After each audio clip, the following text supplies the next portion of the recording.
It's the best time to start a business. What's going on at Shark Tank? How has the dynamic changed? We're post-ish, Yes. pandemic-ish, How has that transition been for the show? It almost feels like we're on a new show this season. First off, we had a surprise that I never expected. Kevin Hart was one of our guest sharks. He blew me away. He's as smart at business, really, as he is at comedy. He's like a walking genius, this guy. And Mark Cuban sits right to my left. And let me tell you, he was worried the whole time he was going to lose his seat. I could tell it. He was like, how does this guy smarter than me? How's this possible?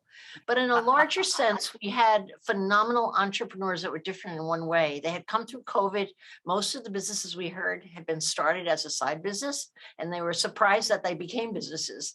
And people really needed the money and the opportunity. You could feel it, you could taste it, and it put an edge on this show that I don't think we have ever felt before. So I was thrilled about the season of Shark Tank that we're in right now.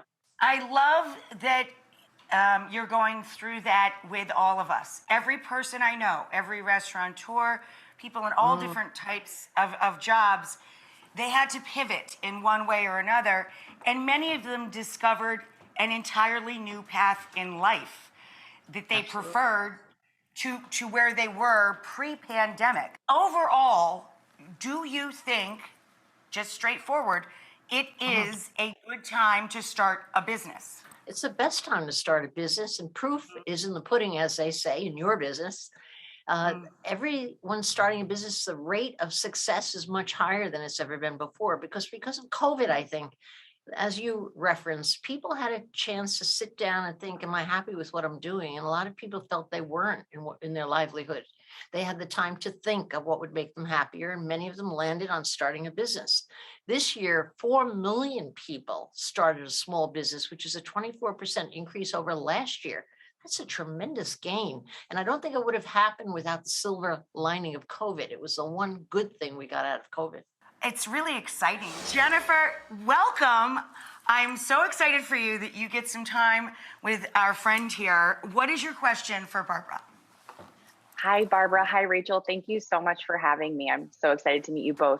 So several years ago, I started a hyper-local news site called Hoboken Girl, which is a lifestyle media website covering events, news, lots of different lifestyle topics in the Hoboken, New Jersey area. In the last few years, we've actually expanded to northern New Jersey through a second media site called the Montclair Girl. And I've also created a parent site called the Local Girl. My dream is to grow the business across the country into different local markets. So my question is, when do you know that you're ready to scale your business? And what are the first steps to scaling it in a national way? First of all, let me just address one thing. Don't be afraid to stay small. I think there's a whole culture that makes people feel like they have to grow big, have to go national. Most of the small businesses I've invested in that stay small are the most profitable businesses I own. So you get more control, you have less employees that you have to be responsible for, and you can make more money staying small. But that being said, now that you're having the thought, you want to grow big, or go big, as they say, this is the exact moment you should be doing it. I'm a firm believer the moment you think of something that's going to expand anything, you got to grab it by the tail and run with it right away before you forget about it or something gets in the way. So your website, Hoboken Girl, I spent a little time on, and you're an influencer. It does a lot of stuff, your website, I see. You're an influencer. You share the community information about the specific towns you're merchandising. You sell merchandise, and you also get local advertisers to support the individual site. You have 150,000 followers. I was blown away when I added up your numbers. 150,000 for this little local site. I think your gift is not selling merchandise. I think your gift is driving social media.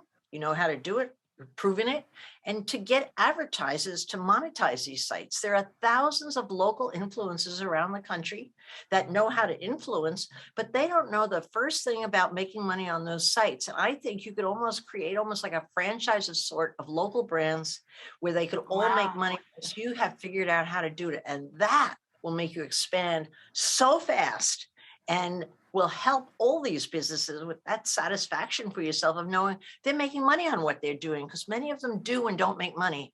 And you're the answer to their dreams. I think you have great ability to expand your business.